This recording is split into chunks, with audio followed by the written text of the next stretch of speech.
40 ऐसे ऐसे आचार्य।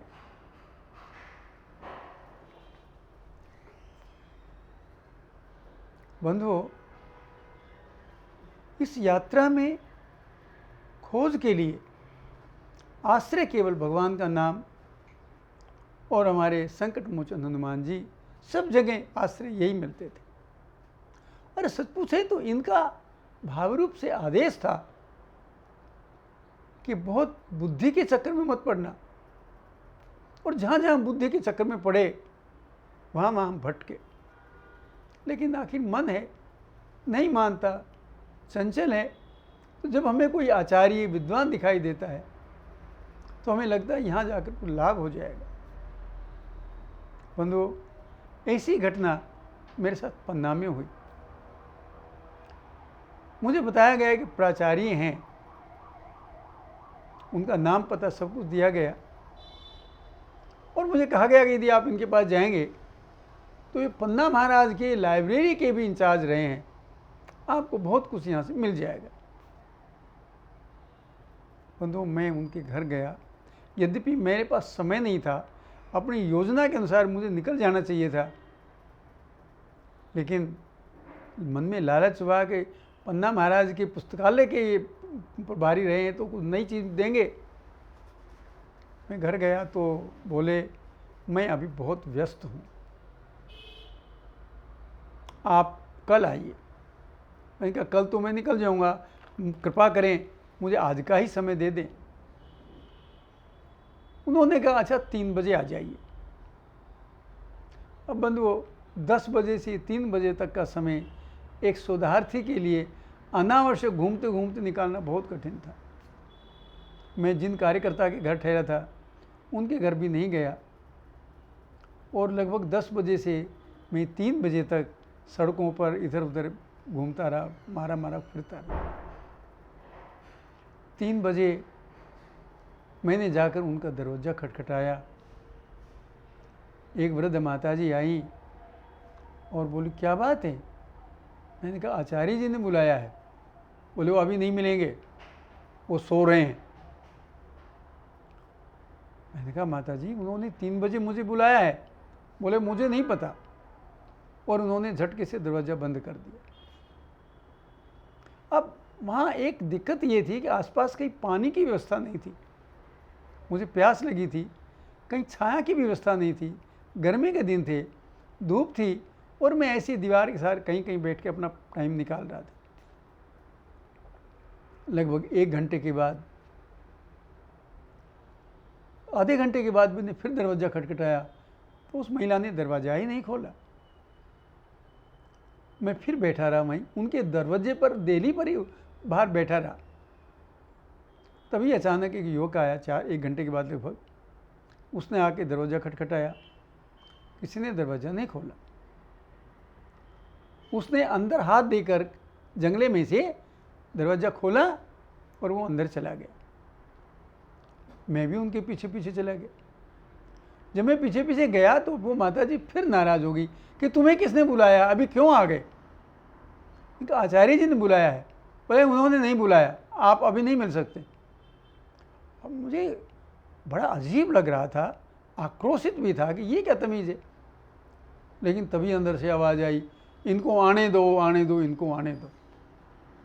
उनकी आवाज़ पहचान कर मैं बिना माताजी की अनुमति के ही उस कक्ष में चला गया जहाँ वो बैठे थे। आप इतनी देर से क्यों आए? तो मैं ठीक 3 बजे आया था। तो आए थे तो मिलते। मैं आया था, दरवाज़ा नहीं खुला, आप दरवाज़ा खटखटाते। मैंने दरवाज़ा खटखटाया था, फिर माताजी ने आने से मना कर दिया। मुझे पूछा, माताजी मैंने आप आया था, आपने मना किया। वो बड़ी बिना किसी भाव के बोली, मुझे क्या पता ये किसको बुलाते हैं किसको नहीं बुलाते हैं। मैं बड़ा परेशान हो गया उनके व्यवहार से, और कोई शर्म नहीं चेहरे पर कि भाई उन्होंने गलती की। बोले अच्छा बैठो। बंधु सच बात बताऊं, मैं गर्मी में 1 घंटे से घूम रहा था, भूख भी लगी थी, प्यास भी लगी थी। तभी आचार्य जी ने पत्नी को आदेश दिया, पानी लाओ। मैं समझा ये मुझे भी पानी की पूछेंगे। मैं बैठा बैठा देखता रहा। आचार्य जी ने पानी पी के गिलास वापस कर दिया। मेरे से पूछा, बोलो क्या पूछना चाहते हो? कि मुझे भगवान राम के यात्रा मार्ग का कुछ पता करना है। अब तो उन्होंने अपना प्रवचन देना आरंभ किया। कहाँ से? कौशल्या माँ कहाँ पैदा हुई थी, दक्षिण कौशल का राज्य कितना बड़ा था, राम कब पैदा हुए। मैं बीच बीच में टोकता रहा, आचार्य जी मुझे ये सब नहीं बात करनी, मुझे केवल और केवल राम जी का मार्ग पूछना है। तो जल्लाकर बोले, पूछने आए हो कि बताने आए हो? जो मैं कह रहा हूँ पहले सुनो, उसके बाद बात करना। बंधु, अब तो मेरा धैर्य जवाब दे चुका था। मैं उनकी बकवास आखिर कितनी देर सुनता? मैं सुनता सुनता थक गया, पक गया। तब मैंने कहा, आपको मार्ग बताना है या नहीं? बोले, वो भी बताऊंगा, पहले जितना मैं कह रहा हूँ उसे सुन लो। उनकी कथा पूरी नहीं हो रही थी और मुद्दे पर आ ही नहीं रहे थे।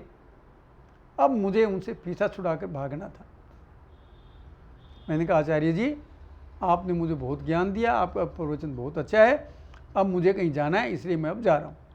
बोले, नहीं नहीं, बात मेरी पूरी होने दो कि मुझे अब जल्दी है जाने की।